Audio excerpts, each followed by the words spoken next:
صلو علی الحبیب صلی اللہ تعالیٰ علیہ وسلم۔ بسم اللہ الرحمن الرحیم۔ فصل دوم در بیان اسماء مشتقہ شش اسم از فعل مشتق می شوند: اسم فاعل، اسم مفعول، اسم تفضیل، صفت مشبہ، اسم اعلیٰ، اسم ظرف۔ اسم فاعل کے دلالت کند بر کنندہ کار از ثلاثی مجرد مطلقاً بر وزن فاعل آید۔ عزیز طلباء، گزشتہ سبق میں آپ حضرات نے پڑھا امر حاضر کی بحث کہ امر کو کس طرح بنایا جاتا ہے، حاضر سے حاضر، غائب سے غائب، متکلم سے متکلم، اور بنون ثقیلہ، بنون خفیفہ، یہ متکلم، غائب، حاضر کے تمام صیغوں میں آپ حضرات نے استعمال کیا۔ لیکن آج مصنف علیہ الرحمہ یہاں سے ایک نئی بات شروع کر رہے ہیں۔ آپ حضرات نے ابتدائی کتاب میں سنا تھا کہ یہ رسالہ مشتمل ہے ایک مقدمہ، 4 باب اور ایک خاتمے پر۔ آپ حضرات نے مقدمے کو بھی پڑھا، سنا، اور آپ نے سنا کہ مقدمے میں مصنف علیہ الرحمہ نے فعل اور اس کی تقسیمات کو ذکر فرمایا کہ فعل زمان معنی کے اعتبار سے، حروف اصلی کی تعداد کے اعتبار سے، نسبت کے اعتبار سے، اور فعل حروف کی اقسام کے اعتبار سے کتنی کتنی قسموں پر تھا۔ یہ سب کچھ آپ نے پوری فعل کی مکمل تفصیلات آپ حضرات نے مقدمے میں ملاحظہ کی۔ پھر اس کے بعد مصنف علیہ الرحمہ نے بیان فرمایا کہ باب اول در بیان صیغ، یعنی یہ باب ہے صیغوں کے بیان میں۔ وفیہ فصلان، اور اس میں 2 فصلیں تھیں۔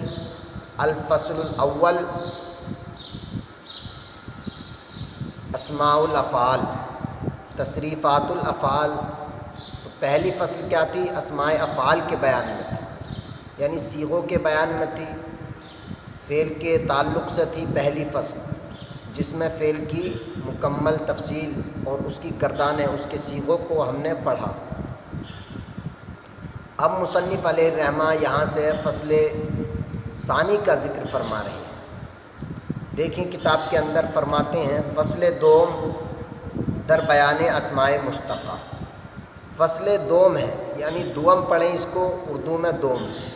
فصل دوم در بیان اسماء مشتقہ، دوسری فصل ہے اسماء مشتقہ کے بیان۔ شش اسم از فعل مشتق می شوند، 6 اسم فعل سے مشتق ہوتے ہیں۔ میں نے آپ حضرات کو بتایا تھا کہ اشتقاق کا معنی آتا ہے ایک کلمے سے دوسرے کلمے کو بنانا۔ جیسے ضربن ہے تو ضربن سے ضربہ بنا، تو یہ ضربہ ضربن سے اشتقاق اس کا ہوا، اور ضربہ سے یضرب کا اشتقاق ہوا، یضرب سے ضارب کا اشتقاق ہوا، ہے نا۔ تو ایک کلمے سے دوسرے کلمے کو بنانا، اس کو اشتقاق کہتے ہیں، اور جس کو بنایا گیا ہو اس کو مشتق کہتے ہیں۔ جیسے یضرب سے ضارب بنا، تو ضارب یہ مشتق ہوا، یضرب مشتق منہ، اس سے بنایا گیا۔ اور میں نے یہ بات بھی آپ حضرات کے سامنے بیان کی تھی کہ مشتق کہتے کس کو ہیں؟ یاد رکھو، مشتق اور مشتق منہ، مشتق اور مشتق منہ دونوں کے لفظ اصلی جو حروف ہیں وہ ایک ہوں اور معنی بھی ایک ہوں، اس کو مشتق کہتے ہیں۔ جیسے یضربو ہے تو یضربو سے ضارب بنا۔ اب ضارب میں دیکھیں اصلی حروف کیا ہے؟ ضاد ر ب، اور یضربو میں بھی اصلی حروف موجود ہیں، ضاد ر ب۔ اب یضربو میں بھی ضرب کا معنی ہے، پٹائی کا معنی، اور ضارب میں بھی ضرب کا معنی ہے، پٹائی کا معنی۔ تو یہ ہوا مشتق، یعنی دونوں مشتق اور مشتق منہ دونوں معنی اور الفاظ میں متحد ہوں، اس کو کہتے ہیں مشتق۔ صرفی اصطلاح میں۔ اب یاد رکھو پیچھے یہ بھی بیان ہوا تھا کہ اس میں مشتق کے بارے میں دو قول ہیں، یعنی علماء کرام کے دو گروہ ہیں، ایک بصرہ والوں کا، ایک کوفہ والوں کا۔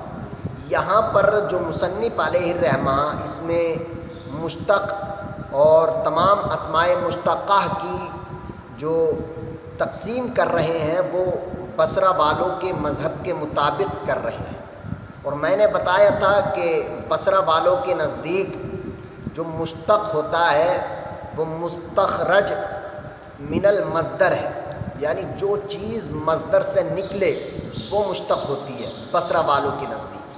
تو بصرہ والوں کے نزدیک مصدر اصل ہوا اور فعل وغیرہ اس سے مشتق ہوئے۔ تو یہاں پر مصنف علیہ الرحمہ بصرہ والوں کے نزدیک اسماء مشتقہ کی تقسیم کر رہے ہیں، یہاں اسم کی تقسیم ہو رہی ہے نہ کہ فعل کی۔ دیکھیں آپ کتاب کے اندر فصل دوم در بیان اسماء مشتقہ، دوسری فصل اسماء مشتقہ کے بیان۔ شش اسم از فعل مشتق می شوند، چھ اسم، شش مانے چھ اسم از فعل مشتق، شش اسم از فعل مشتق می شوند، چھ اسم فعل سے مشتق ہوتے ہیں یعنی بنتے ہیں، فعل سے بنتے ہیں۔ آپ کہیں گے کہ بھائی ابھی تو آپ نے بتایا تھا کہ یہاں بصرہ والوں کے مذہب کے مطابق مصنف علیہ الرحمہ تقسیم کر رہے ہیں، تو انہوں نے یہ کیا بات کر دی کہ چھ اسم فعل سے مشتق ہوتے ہیں؟ تو فعل تو یہ کوفہ والوں کا مذہب ہے، ان کے نزدیک فعل اصل ہوتا ہے، اور آپ کہہ رہے ہیں کہ بصرہ والوں کے نزدیک مصنف علیہ الرحمہ یہاں تقسیمات کر رہے ہیں، تو یہ تو معاملہ خراب ہو رہا ہے۔ تو یاد رکھو براہ راست جو اسماء مشتقہ ہوتے ہیں جیسے اسم فاعل، اسم مفعول، صفت مشبہ، اسم اعلیٰ، اسم ظرف، بظاہر تو فعل سے بنتے ہیں، فعل مضارع سے بنتے ہیں، لیکن یہ بھی تو دیکھیں کہ فعل مضارع کس سے بنتا ہے؟ فعل مضارع بھی تو مصدر ہی سے بنتا ہے۔ تو جب فعل مضارع مصدر سے بنتا ہے تو اصل کے اعتبار سے چاہے یہ اسماء مشتقہ بلا واسطہ ہوں یا بالواسطہ ہوں، یعنی یہ بالواسطہ ہوتے ہیں فعل مضارع کے ذریعے، یہ اسماء مشتقہ، اسم فاعل، اسم مفعول، صفت مشبہ، اسم تفضیل اور مبالغے کا صیغہ بھی اسمی میں شامل ہے، اسم فاعل میں کچھ حضرات نے اس کو شمار کیا ہے۔ تو یہ تمام اسماء مشتقہ جو ہوتے ہیں بظاہر تو فعل سے بنتے ہیں، فعل مضارع سے، لیکن یہ بھی تو دیکھو کہ فعل مضارع کس سے بنتا ہے؟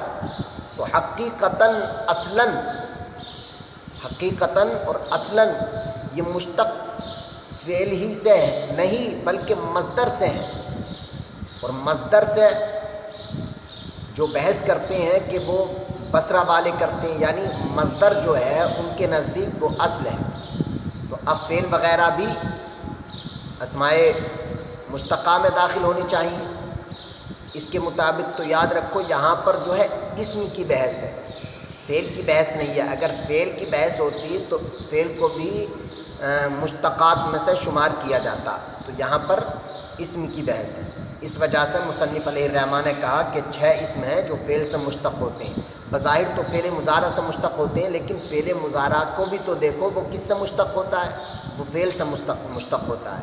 تو یہاں مجازاً مصنف علیہ الرحمہ نے کہہ دیا کہ فعل سے مشتق ہوتے ہیں، بظاہر ایسا لگتا ہے کہ فعل سے مشتق ہوتے ہیں، لیکن فعل اصل میں مصدر ہی سے مشتق ہے، بات وہی ہے، لیکن مجازاً اور اصلاً کا اعتبار ہے۔ بیان فرمانے لگے وہ چھ اسم کون کون سے ہیں؟ اسم فاعل، اسم مفعول، اسم تفضیل، صفت مشبہ، اسم اعلیٰ، اسم ظرف۔ یہاں چھ کا استعمال ہوا، چھ، اسم فاعل، اسم مفعول، صفت مشبہ، اسم اعلیٰ، اسم ظرف۔ ہر ایک کی تعریف اور اس کے تناظر میں جو بحث ہوگی وہ ہر ایک کے مقام پر آئے گی۔ خود مصنف علیہ الرحمہ کتاب کے اندر خود اس کی تعریف اور اس کے لوازمات کو بیان فرمائیں گے۔ اب مصنف علیہ الرحمہ اسم فاعل کی تعریف کرنے لگے ہیں۔ اس سے پہلے یہ جان لیں کہ فاعل کہتے کس کو ہیں۔ آپ نے پڑھا ہوگا تسہیل المصادر کے اندر بھی پہلے ہی صفحے پہ فاعل کام کرنے والے کو کہتے ہیں۔ تو یاد رکھو فاعل ہوتا ہی وہ ہے جو کسی ذات پر دلالت کرے اور اس ذات سے کوئی فعل صادر ہو. جیسے میں کہوں ضارب مارنے والا، تو اب یہ مارنے والا جو فعل ضرب جس ذات سے صادر ہو رہی ہے اسی ذات کو فاعل کہتے ہیں. تو فاعل وہ ہے جو کام کرنے والا ہو. اور یاد رکھو ایک ہوتا اسم فاعل اور ایک ہوتا اسم فاعل اور ایک ہوتا فاعل. اسم فاعل جیسے فاعل فاعلانی، یہ گردان اسم فاعل کے صیغے ہیں. اور فاعل جو ہوتا وہ فعل کے ساتھ جو آتا ہے، جیسے ضربا زید، زید نے مارا. تو اس میں فرق کیا ہے؟ یاد رکھو اس میں فاعل جو ہوتا ہے وہ ہمیشہ مشتق ہوتا ہے، مشتق کا صیغہ ہوتا ہے. لیکن فاعل جو ہوتا ہے وہ مشتق نہیں ہوتا، بلکہ زیادہ تر اس میں جامد ہوتا ہے، کبھی کبھار مشتق بھی ہو جاتا ہے. جیسے جامد کی مثال ضربا زید، زید نے مارا، تو زید کیا ہے؟ اس میں جامد ہے. تو یہ فرق ہے کہ فاعل، اس میں فاعل جو ہوتا ہے وہ ہمیشہ مشتق ہوتا ہے، لیکن فاعل جو ہوتا ہے وہ ہمیشہ مشتق نہیں ہوتا بلکہ جامد، اکثر جامد ہوتا ہے، کبھی کبھار مشتق بھی ہو جاتا ہے. دیکھیے مصنف علیہ الرحمہ تعریف کرنے لگے ہیں، اور تعریف سے پہلے میری زبانی یہ بھی سن لیں کہ اس کو بنایا کس چیز سے جاتا ہے. تو میں نے بتایا کہ فعل مضارع سے بنایا جاتا ہے، علامت مضارع کو حذف کر دیا جاتا ہے، اس کے بعد فا کلمے کو جو فتح دے دیا جاتا ہے، عین اور لام کلمے کے درمیان فا اور عین کے درمیان الف فاعل لاتے ہیں اور آخر میں تنوین زیادہ کر دیتے ہیں. جیسے فاعل، یہ ثلاثی مجرد سے، یعنی جتنے بھی ثلاثی مجرد کے باب ہیں، 6 باب، نصر ینصر اور ضرب یضرب فتح یفتح، سمع یسمع، حسب یحسب، ان 5 بابوں سے فاعل کے وزن پر آتا ہے. لیکن جو کرم یکرم ہے نا، وہ لازم باب ہے، اس سے اس میں فاعل نہیں آتا. اس میں فاعل کی جگہ صفت مشبہ کا صیغہ فعیل کے وزن پر آتا ہے، جیسے کریم، تو مطلقاً فاعل کے وزن پر آتا ہے. جیسے فاتح، ناصر، سامع، حاسب وغیرہ، ضارب وغیرہ وغیرہ. تو مصنف علیہ الرحمہ اسی چیز کو بیان فرمانے لگے ہیں. اس میں فاعل کے دلالت کند بر کنندہ کار. اس میں فاعل وہ ہے کہ دلالت کند، جو دلالت کرے بر کنندہ کار، کام کے کرنے والے پر. کنندہ کار کام کے کرنے والے پر دلالت کرے. اب بتانے لگے ہیں وہی بات جو ہم نے بتائی کہ ثلاثی مجرد سے کس وزن پر آتا ہے. الثلاثی مجرد مطلقاً بر وزن فاعل آیت، کہ ثلاثی مجرد سے مطلقاً فاعل کے وزن پر آتا ہے. ہم نے جو ابھی بتایا آپ کو. اب اس کی گردان کرنے لگے ہیں. یاد رکھو آپ حضرات نے گردان میں اس میں فاعل کی 6 صیغے پڑھے ہوں گے. فاعل، فاعلان، فاعلون، فاعلۃ، فاعلتان، فاعلات. واحد مذکر، تثنیہ مذکر، جمع مذکر، 3 صیغے. اب پھر اسی طرح واحد مؤنث، تثنیہ مؤنث، جمع مؤنث، یہ 6 صیغے ذکر کیے. اب یہاں پر جو صیغوں کا اضافہ ہو جائے گا، لیکن صیغے وہی ہیں، ان کی حالت نسبی اور جری کو بیان فرما دیا ہے. دیکھیں کتاب سے بالکل ظاہر ہو جائے گا، اور جو کچھ آپ حضرات کو سمجھانا ہے وہ مصنف علیہ الرحمہ خود اپنی عبارت سے سمجھا رہے ہیں، کوئی مشکل بات نہیں ہے. بحث اسم فاعل، اسم فاعل کی بحث. فاعل، دیکھیں فاعلانی، یہ تثنیہ ہے، اور آپ جانتے ہیں تثنیہ کا اعراب حالت رفع میں الف کے ساتھ ہوتا ہے. اور فاعلین، اور حالت نسبی اور جری میں یا ما قبل مفتوح کے ساتھ ہوتا ہے، جو مصنف علیہ الرحمہ نے فاعلین والی مثال دی. ایک صیغہ زائد کر دیا حالت نسبی اور جری کا الگ. جیسے جاء رجلانی، جاء فاعلانی، ہے نا، جاء رجلانی ورأیت رجلین. دیکھیں رجلین تو فاعلین، یا ماقب مفتوح کے ساتھ، ومرتو برجلین حالت نسبی اور جری میں یا ماقب مفتوح کے ساتھ وہی صیغہ مصنف علیہ الرحمٰن نے بیان فرمایا۔